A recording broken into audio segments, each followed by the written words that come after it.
My name is Isabella Whitman, and today is my 32nd birthday. My father has forgotten it for 32 years straight. He doesn't forget dates. He remembers my sister's birthday every year. He throws her lavish parties with caterers and grand speeches. But for me, there is only silence. I used to wait for his call. I used to pretend the neglect didn't hurt. Not this year. This time, instead of waiting, I took action. I took all my savings. I went to a lawyer's office, signed a mountain of paperwork, and bought myself a lake house. It was mine. I stood in my new, empty kitchen and took one quiet picture of the keys resting in my hand. I posted it online with just 4 words: birthday gift, self-gift. There were no tags, there was no warning. The family meltdown was instant. My phone hasn't stopped buzzing since. But before I tell you how everything flipped, like and subscribe, drop a comment. Where are you watching from? My name is Isabella Whitman. I am 32 years old, and I live in a peaceful lake house far away from my family. To understand why a picture of a set of keys caused a family war, you have to understand the 32 years that came before it. You have to understand what it is like to be the invisible child in a house full of spotlights. I grew up in a beautiful house. It was large, with a manicured lawn and a driveway that could fit 6 cars. From the outside, we looked like the perfect American family. We had the successful father, the busy mother, and the 2 daughters. But inside that house, there was a hierarchy. It was invisible, but it was as solid as the walls. My sister, Clara, was at the top. My father was the king who put her there. And I was somewhere at the bottom, quietly keeping everything running, quietly waiting for a turn that never came. It started when we were very young. Clara was 2 years younger than me, but she took up all the space. She was loud. She was demanding. She needed attention the way a fire needs oxygen, and my father gave it to her. He loved her loudness. He called it spirit. He called it charisma. I was different. I was quiet. I liked to read. I liked to draw. I didn't demand things.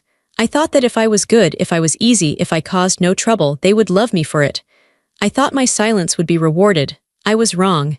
In my family, silence wasn't rewarded. It was ignored. The birthdays were the clearest evidence. I remember my 10th birthday. I had asked for a small party, just a few friends, pizza, and a movie. My mother said she would handle it. But 2 days before my birthday, Clara got the flu. It wasn't serious, just a fever and a cough. But my father acted like it was a national emergency. "We can't have people over with Clara sick," he said. He didn't look at me. He was feeling Clara's forehead. "But it's my birthday," I whispered. "Isabella, don't be selfish," he snapped. "Your sister is ill." So my birthday was cancelled. We ordered pizza, but my father spent the whole meal checking on Clara on the couch. There was no cake because my mother forgot to pick it up in the chaos of Clara's illness. I sat at the table, eating a cold slice of pepperoni pizza, while the television played cartoons for my sister. No one sang. No one hugged me. I turned 10 in the dark, watching my father smooth my sister's hair. That was the pattern. When Clara turned 10, my father hired a pony. He rented a bouncy castle. He invited the entire neighborhood. There were 3 tiers on her cake. He gave a speech about how she was the light of his life. I stood in the back, holding a trash bag, collecting the wrapping paper she ripped off her gifts. I told myself it was just one time. But it happened again and again. My 16th birthday fell on a Tuesday. My father was on a business trip. He called the house and my heart jumped. I thought he remembered. "He's calling to say happy birthday." I answered the phone. "Hello, Isabella," his voice was rushed. "Put your mother on, I left a file on my desk." "Dad, it's Isabella, hurry up, I'm in a meeting." I swallowed the words. "Okay." I handed the phone to my mother. He never mentioned the date. When he came home that weekend, he brought a gift for Clara because he missed her. He brought me nothing.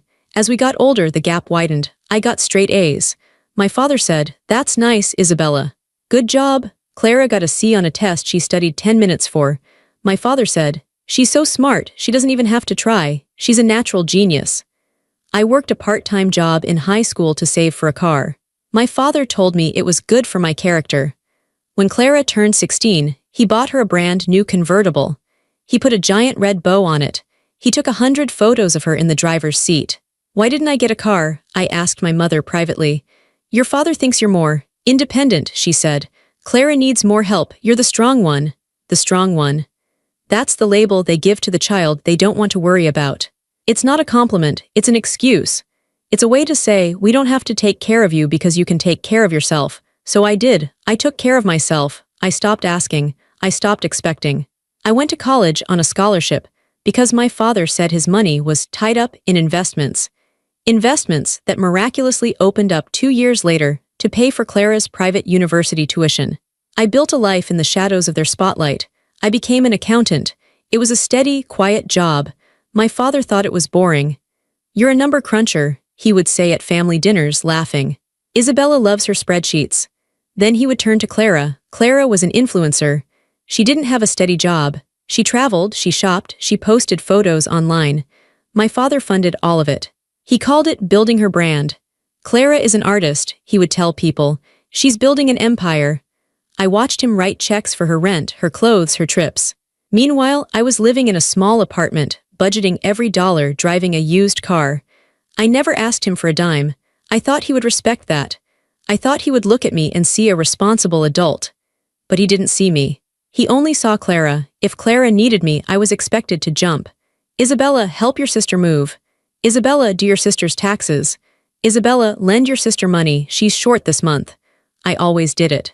I wanted to be part of the family. I wanted to be useful. I thought if I was useful enough, eventually they would have to love me.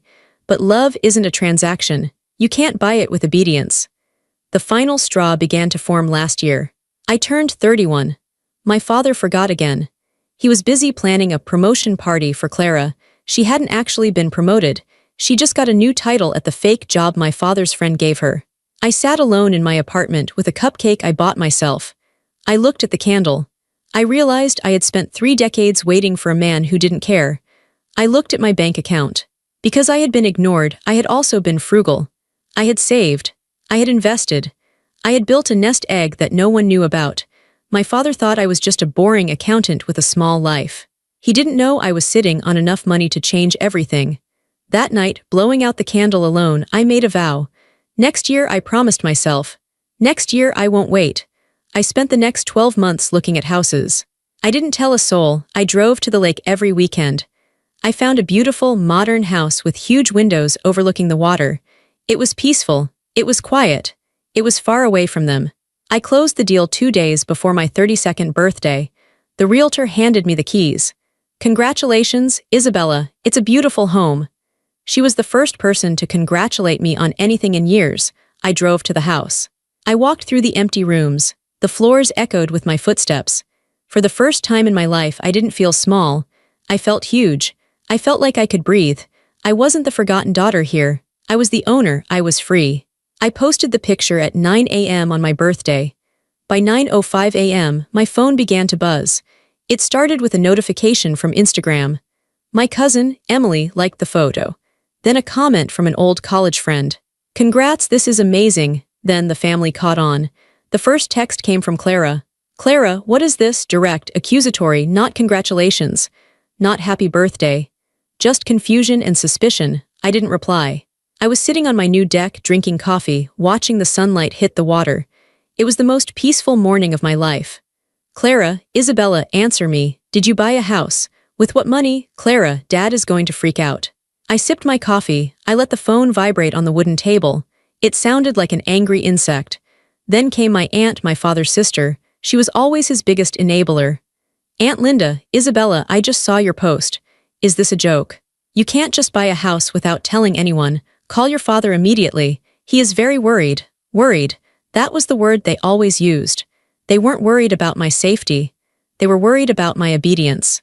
They were worried that I had done something outside of the script. In their script, Isabella is the helper. Isabella is the one who stays in the small apartment and comes over to clean up after the parties. Isabella does not own a lake house. Then, the group chat blew up. The family group chat was usually just my father sending updates about Clara's achievements or my mother sending holiday memes. I usually kept it on mute. But today I watched the messages scroll by. "Dad, Isabella, call me. Now, Mom, honey, please pick up. We are confused. Clara, she's ignoring me. She's acting so weird. Dad, this is ridiculous. Where did she get the money? Did she take out a loan? She's going to ruin her credit. Clara, it looks expensive. It's on the lake.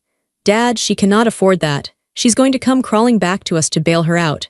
I am not paying for this mistake." I read the words mistake and crawling back. I felt a cold hardness settle in my chest. It wasn't anger. It was clarity. They didn't think I was capable. After all these years of handling my own life, paying my own bills, never asking them for anything, they still saw me as a child. A foolish child. And still, not one person had typed the words, "Happy birthday." I checked the date on my phone. September 14th. It was right there at the top of the screen. They were so busy panicking about their loss of control that they forgot the day. Again. I decided to respond to the group chat. I kept it simple. Me, I didn't take out a loan that I can't afford, I bought it. It's done, I'm fine. The response was instantaneous. Dad, you are not fine, you are acting out. You made a massive financial decision without consulting the head of this family. That is disrespectful. Dad, and why did you post it publicly? Now everyone is asking me about it. People think we didn't know. There it was. The truth. People think we didn't know. That was his real fear. He looked foolish. The great patriarch who controls everything didn't know his invisible daughter was buying real estate. It made him look disconnected. It made him look like he wasn't in charge. Clara, you did this on purpose. You knew my engagement party planning starts next week. You're trying to steal the attention. I laughed out loud. The sound startled a bird on the railing. Her engagement party, of course. Clara had gotten engaged 3 months ago. The wedding wasn't for another year, but the engagement planning party was next week. Everything had to be about her. Even my birthday, even my life. I typed back, "Me, this has nothing to do with you, Clara. This is my birthday gift to myself." Silence in the chat. 5 minutes passed. Then my mother wrote, "Mom, oh. Is that today?" It was the most hurtful thing she could have written. She truly didn't know. "Dad, don't change the subject, Isabella. We are talking about this house. You need to explain yourself. Come home immediately. We are having a family meeting." A family meeting. I knew what those were. That meant I sat on the small stool in the living room while my father paced back and forth, lecturing me, and Clara sat on the sofa smirking, and my mother looked at the floor. I looked at the water. I looked at the tall pines swaying in the wind. I wasn't in that living room anymore. I was in my house. My name was on the deed. Me, I can't come over, I'm busy unpacking. Me, and I'm not explaining myself. I'm 32 years old. My phone started ringing. It was my father. I let it go to voicemail. It rang again. Voicemail. It rang a third time. The panic was escalating. I could feel his rage vibrating through the device. He wasn't used to no. He wasn't used to the door being closed. I put the phone on Do Not Disturb. I went back inside my house. I walked into the kitchen. I had bought a small cake from the grocery store. Vanilla with white frosting. I placed it on the granite island. I didn't have any candles, so I just stood there and ate a forkful of cake. It tasted like sugar and victory. But the silence didn't last long. The anxiety started to creep in. I had defied him. I had humiliated him publicly. He wasn't going to let this go. I knew my father. He wouldn't just be angry. He would be vengeful. He would try to find a way to spoil this. He would try to find a flaw in the house, a flaw in my finances, a flaw in me. I checked my phone one more time. A text from my cousin, the one who liked the photo. "Cousin Emily, hey, your dad is calling everyone. He's telling people you're having a breakdown. He's asking if anyone has noticed you acting erratic. Just wanted to warn you." My hands shook slightly. He was already spinning the narrative. He was painting me as crazy. If I was crazy, then my independence didn't count. If I was crazy, he could dismiss my success as mania. If I was crazy, he could try to take control again. I took a deep breath. This was why I bought the house. To have a fortress. I wasn't crazy. I was just done. I sat on the floor of my empty living room, knees pulled to my chest. I wasn't the little girl waiting for a party anymore. I was a woman with a mortgage and a shiny new set of keys. But the little girl inside me was still scared. She was terrified of the man, who was currently calling her phone for the 10th time. I knew I had to answer eventually. Ignoring him forever wasn't an option if I wanted to set a real boundary. Hiding is not the same as standing your ground. At 4 p.m., I picked up the phone. "Hello, Isabella," his voice boomed. It wasn't a greeting, it was an explosion. "Do you have any idea how embarrassed I am?" I didn't say anything, I just breathed. I visualized the lake. "Are you listening to me?" he shouted. "I'm listening, Dad," I said calmly. My voice sounded different to my own ears. It was lower, steadier. "What were you thinking?" he demanded. "Buying a property, you don't know anything about real estate. You don't know about taxes, maintenance, insurance. You've made a huge mistake." "I have a degree in accounting, Dad," I said. "I know about taxes." "That's just paper," he scoffed. That's not the real world. Who is your agent? Who is the lawyer? I want their names. I need to review the paperwork. I bet they scammed you. I bet you overpaid. The sale is closed, Dad. The paperwork is done. You don't need to review anything. There was a silence on the other end. A shocked, heavy silence. I had never refused him a document before. Excuse me, he said, his voice dropping to a dangerous whisper. I am your father. I am trying to protect you. You are being reckless. I'm not reckless, I said. I saved for 10 years. I put 20% down. I have a fixed interest rate. It's a good investment. You saved, he sounded skeptical. How you make, whatever it is you make. I make a good salary, Dad. I just don't spend it on designer bags. It was a dig at Clara. I couldn't help it. Don't bring your sister into this, he snapped immediately. Clara needs those things for her image. You don't need that. You have a simple life. Yes, I agreed. A simple life, and now I have a simple house. It's not simple, he yelled again. It's a lake house. Do you know how that looks? People are asking me if I bought it for you. They're asking why I bought you a house and not Clara. You are making it look like I favor you. I almost laughed. The irony was so thick I could choke on it. You're worried people think you favor me, I asked. Dad, everyone knows you favor Clara. This is the first thing I've ever had that is just mine. That is not true, he lied. I treat you exactly the same. But Clara has different needs. She is fragile. You are tough. I'm not tough, I said, my voice cracking just a little. I just had no choice. Stop with the drama, he groaned. Listen to me, I want you to take the post down. No, Isabella, take the post down. You are making a spectacle. People are gossiping. Tell everyone it was a joke or that you're just renting it for the weekend. We fix this narrative, now. It's not a narrative, Dad, it's my house. I live here now. You live there, he sounded horrified. What about your apartment? What about Sunday dinners? You're an hour away. Yes, I said, I am. You are abandoning this family, he accused. After everything we did for you. We put a roof over your head, we fed you. That's what parents are supposed to do, I said. That's the bare minimum. You ungrateful little, he stopped himself. He took a breath. I could hear him switching tactics. The anger was replaced by a smooth, condescending tone. Isabella, honey, he said. I know you're upset. Is this about your birthday? Is that it? Look, I'm sorry we forgot. Things have been crazy with Clara's engagement. You know how stressful weddings are. Don't punish us for being busy. I'm not punishing you, I said. I'm just living my life. You're clearly having a crisis, he said. This is a midlife crisis. It's early, but that's what this is. You're lonely. You bought a big empty house to fill a void. It's sad, Bella. Come home. We can talk about selling it. I can help you get out of the contract. Maybe we lose the deposit, but I can fix this. He called me Bella. He never called me Bella, only when he wanted something. I don't want to sell it, I said firmly. And I'm not lonely. I was lonelier in your house than I will ever be here. Isabella, I have to go, Dad. I have boxes to unpack. If you hang up on me, do not expect me to visit, he threatened. Do not expect me to support this. I don't expect anything from you, I said. I haven't for a long time. I pulled the phone away from my ear. I could hear him shouting my name as I pressed the red button. Click. The line went dead. I stood in the kitchen, trembling. My heart was racing so fast it hurt. I felt dizzy. But I had done it. I had said no. I had hung up. For the first time in 32 years, I held the pen. I was writing the script. And he wasn't in this scene. After the call, the silence in the house felt heavy. I couldn't unpack. My hands were shaking too much. I sat on the floor with my back against the new dishwasher, hugging my knees. My father's voice was still echoing in my head. Ungrateful, reckless, sad. His words were like hooks, trying to drag me back into the old dynamic, trying to make me feel small. And as I sat there, the memories came. They didn't come as vague feelings anymore.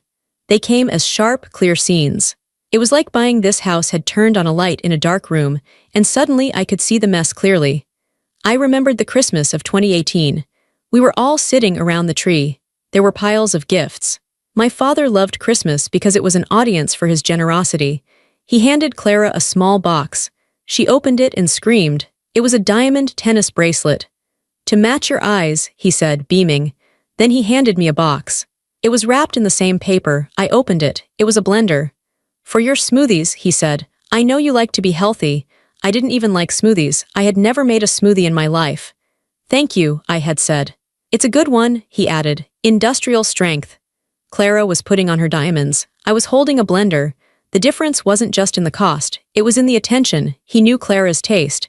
He knew her desires.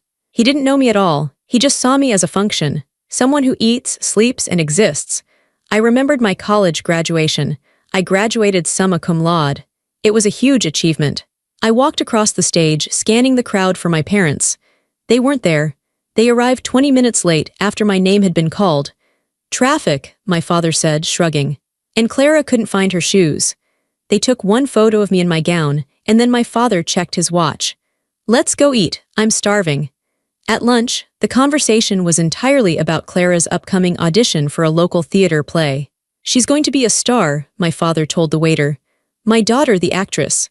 I was sitting there in my cap and gown, invisible. I remembered the time I got a flat tire in the rain. I called my father. Dad, I'm stuck on the highway. Can you come help me? I can't, Isabella, he said. I'm watching the game. Call AAA, that's what you pay them for. 2 weeks later, Clara called him because she saw a spider in her bathroom. He drove 45 minutes to her apartment to kill it. She's terrified of them, he laughed later. She needed her daddy. Sitting on my kitchen floor, the tears finally came. They weren't tears of sadness. They were tears of grief. I was grieving the father I never had. I was grieving the time I wasted trying to win a game that was rigged against me. I realized then that it wasn't about me not being good enough. I could have been the president of the United States, and he would have asked me why I didn't get Clara a job in the White House. I could have cured cancer, and he would have asked why I didn't help Clara with her headache. It was never about my effort, it was about his ego. Clara was an extension of him. She was loud, flashy, and needy. She made him feel important. She made him feel like a savior. I was independent, I was quiet. I solved my own problems. I didn't make him feel needed, so he resented me. My independence was an insult to him. And this house was the ultimate insult. It proved I didn't need him. It proved I could build a castle without his money, without his permission, and without his name. I wiped my face with the back of my hand. The sun was setting over the lake. The water was turning a deep, bruised purple. I stood up. My legs were stiff. I walked to the sliding glass door and looked out. It was beautiful, and it was mine. He called me lonely. I looked at the empty room. I wasn't lonely. I was alone. There is a difference. Being alone in your own peace is better than being crowded in someone else's neglect. I turned away from the window and looked at the boxes. Okay, I said out loud.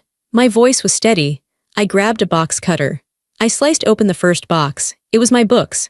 I started putting them on the shelves one by one. Jane Eyre, Great Expectations, The Count of Monte Cristo, stories about orphans. Stories about people who were cast aside and found their own way. I placed them on the shelf. I wasn't a character in my father's story anymore.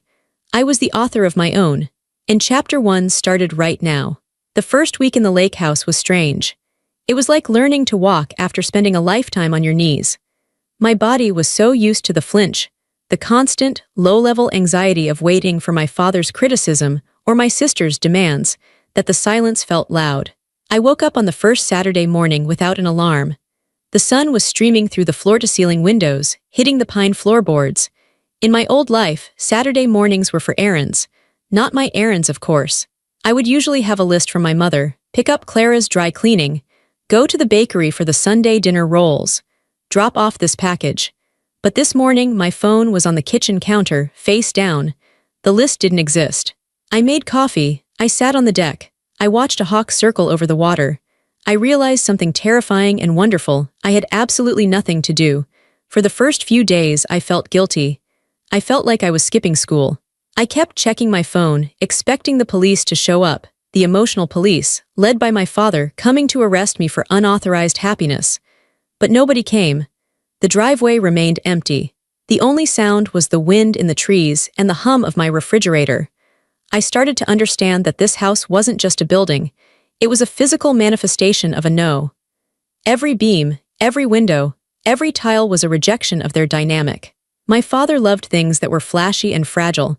He liked expensive cars that scratched easily. He liked white carpets you couldn't walk on. He liked status symbols. My house was different. It was sturdy. It was made of wood and stone. It was built to weather storms. It was built for living, not for showing off. As I unpacked, I found pieces of myself I thought I had lost. I found my old sketchbooks from high school. I hadn't drawn in 10 years because my father told me art was a waste of time and that I should focus on practical skills. I sat on the floor and opened a fresh page. I drew the lake. I drew the tree line. My hand was shaky at first, but then the rhythm came back. I remembered that I used to be creative. I used to be funny.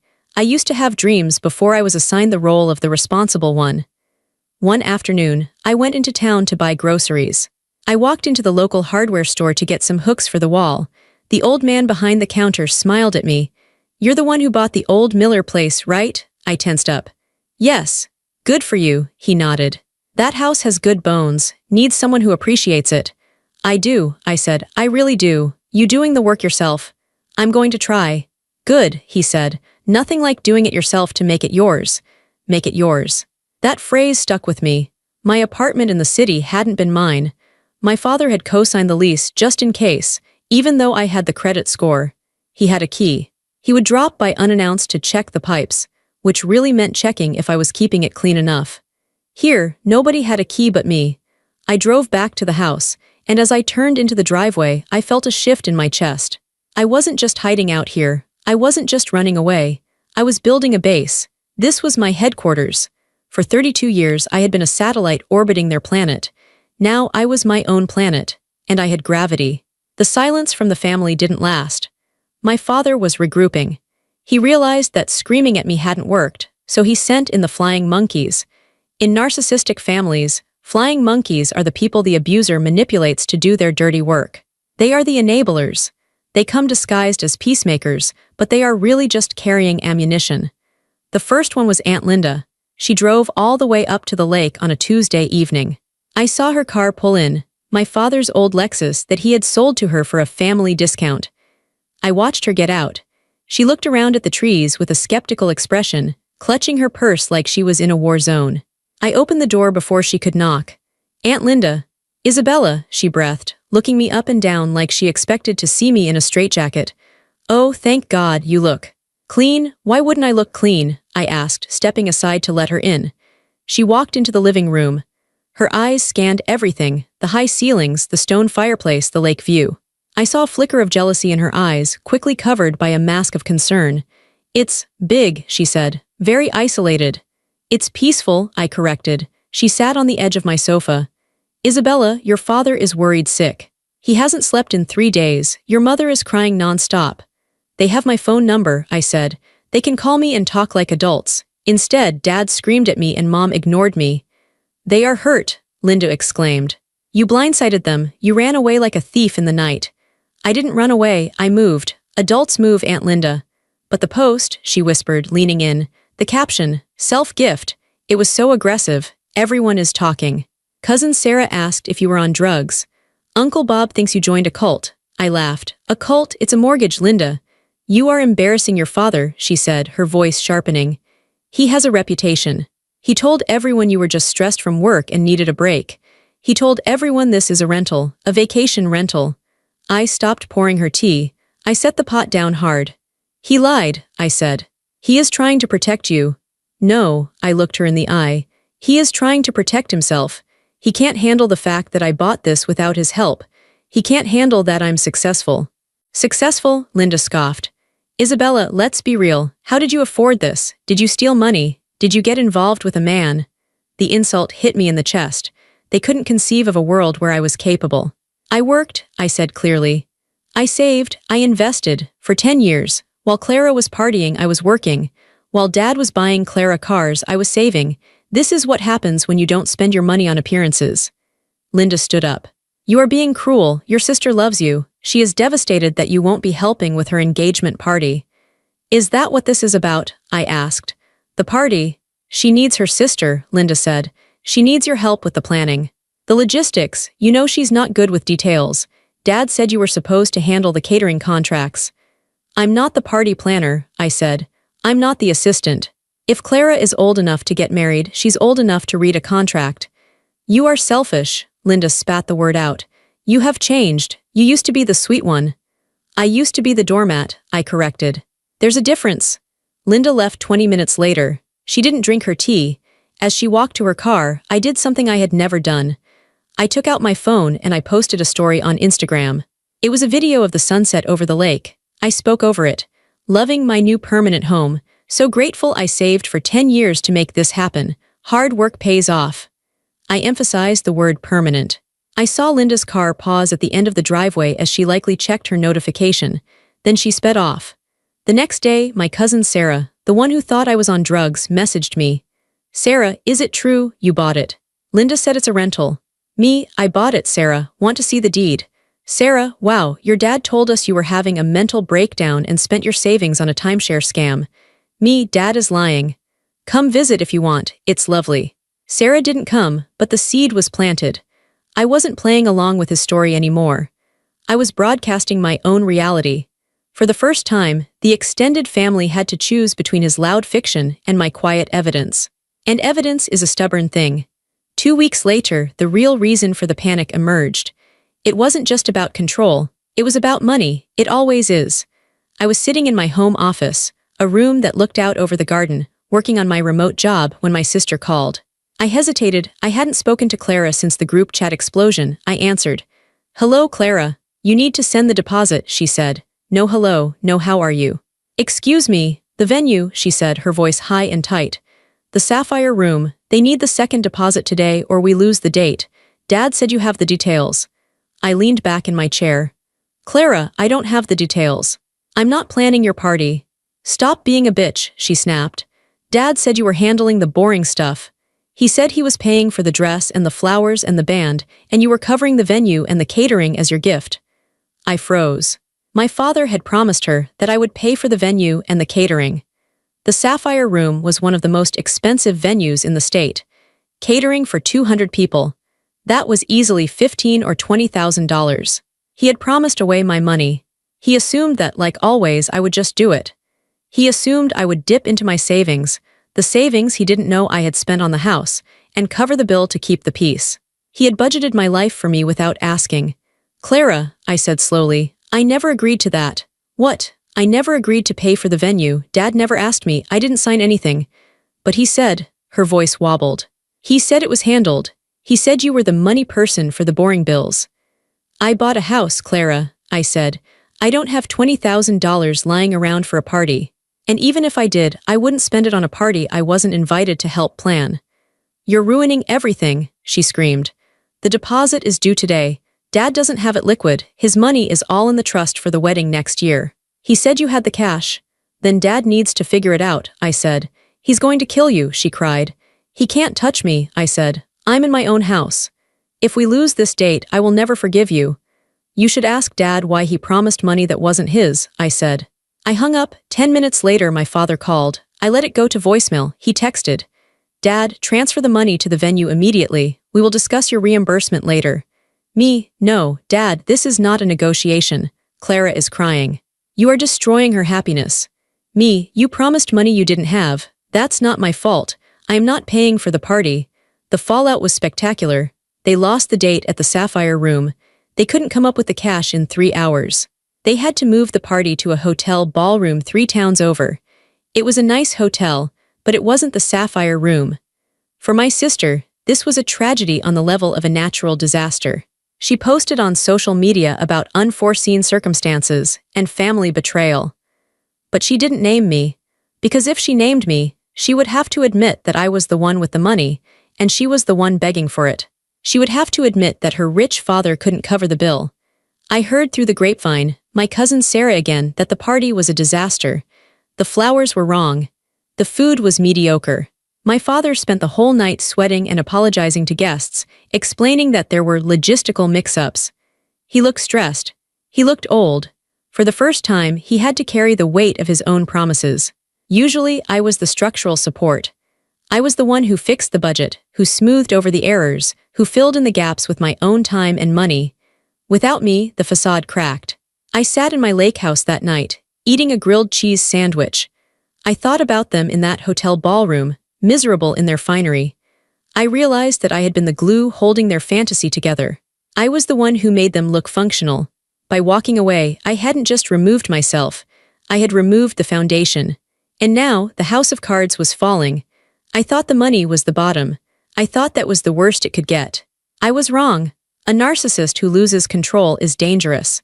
When they can't manipulate you with guilt, and they can't bully you with shouting, they try to destroy you. If they can't own you, they want to make sure no one else respects you. It was a Monday morning, a month after the party disaster. I was logged into my work email. I saw a meeting invite pop up from HR. Subject, urgent discussion. My stomach dropped. I was a model employee. I had never had a meeting with HR in 7 years. I logged into the video call. The HR director, a woman named Karen, looked serious. My manager, David, was also on the call. He looked uncomfortable. Isabella, Karen started. We received a disturbing email this morning. We have to address it. An email? I asked. It was sent to the general CEO inbox and copied to our department, Karen said. It claims to be from a concerned family member. My blood ran cold. It alleges, Karen continued, reading from a screen, that you are suffering from a severe mental health crisis. It says you have been engaging in erratic financial behavior, that you are abusing substances, and that you have embezzled family funds to purchase a property. It suggests that you are a liability to the company and should be placed on immediate leave. The room spun. He had done it, my father. He had tried to nuke my career. He knew my job was my source of independence. If he killed my job, I would lose the house. If I lost the house, I would have to come home.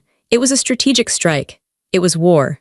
I took a deep breath. I looked at my hands. They were shaking, but I forced them to stop. Karen, I said, who sent the email? It was sent from a Thomas Whitman. That is my father, I said. David, my manager, spoke up. Isabella, we know you. You've been with us for years. Your work is impeccable. But these are serious accusations. Embezzlement, substance abuse. It's retaliation, I said clearly. My voice was stronger than I expected. I recently purchased a home. My father did not approve of me moving away. He wanted me to use my savings to pay for my sister's wedding events. I refused. This is his way of punishing me. Karen looked at David. I can provide my bank statements, I said. I can prove where every cent for my house came from. It was my salary. Money you paid me. There is no embezzlement. As for the substance abuse, I am happy to take a drug test right now. Today, and the mental health, Karen asked gently. I am the sanest I have ever been, I said.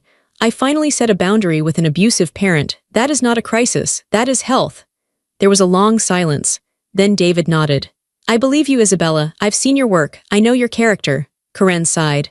We have to document this, obviously, but the email was written in a very hysterical tone. It didn't read like a professional whistleblower. It read like a tantrum. He's losing control, I said. He's desperate. We will flag his email address, Karen said. If he contacts us again, we will block him. I'm sorry you're going through this, Isabella. This is incredibly unprofessional of him. It's not just unprofessional, I said. It's evil. We ended the call. I sat there, staring at the black screen. I wasn't scared anymore. I was furious. He had tried to take the food out of my mouth. He had tried to destroy my reputation, the one thing I had built entirely on my own. He didn't care if I was homeless. He didn't care if I was ruined. He only cared that I was punished. That was the moment the last thread of attachment snapped. I didn't love him anymore. I didn't miss him. I didn't want his approval. I realized he wasn't a father. He was just a man who shared my DNA and wanted to break my spirit. I opened my email client. I drafted a new email. To Thomas Whitman, Clara Whitman, Mom, Aunt Linda, and the entire extended family list. Subject, goodbye. I didn't write a long, emotional letter. I didn't justify myself. I didn't argue. I wrote, Dad, I know you emailed my HR department today trying to get me fired. They saw through it. They know the truth. You tried to destroy my livelihood because I wouldn't pay for a party. That is not love. That is not family. I am done. Do not contact me. Do not come to my house. If you do, I will file a restraining order. I have the HR report as evidence of harassment. I wish you all well. But I will not be part of this dynamic ever again. Isabella, I hit send. Then I picked up my phone. I went to my contacts. Dad, block. Mom, block. Clara, block. Aunt Linda, block. I sat in the silence of my office. A bird flew past the window. The lake shimmered in the afternoon sun. It was done. I was an orphan by choice. And for the first time in my life, I felt completely safe. 6 months have passed since that email. The seasons have changed. The green leaves of the lake turned to gold, then brown, and now the snow is falling softly on the pines. My life is quiet. Some people might call it boring. I wake up, I work, I walk by the lake, I read, I cook dinner for myself. But to me, it's not boring. It's a symphony of peace. My cousin Sarah still texts me sometimes. She's the only link I kept. She tells me snippets of news, though I rarely ask. She told me Clara's wedding is over budget. My father had to take out a second mortgage on his house to pay for it because he couldn't admit he couldn't afford it. She told me the family dinners are tense. Without me there to diffuse the tension, without me there to be the punching bag, they have turned on each other. My father yells at Clara. Clara yells at Mom. Mom cries. They are eating each other alive. I feel a distant sadness for them, like watching a tragedy on the news. But I don't feel the urge to jump in and save them. I threw them a life raft for 30 years. They poked holes in it. I spent my 33rd birthday last week. I didn't have a party. I invited 2 friends from work, people who know me, who respect me, who like me for who I am, not what I can do for them. We grilled steaks on my deck. We drank good wine. We laughed until our sides hurt.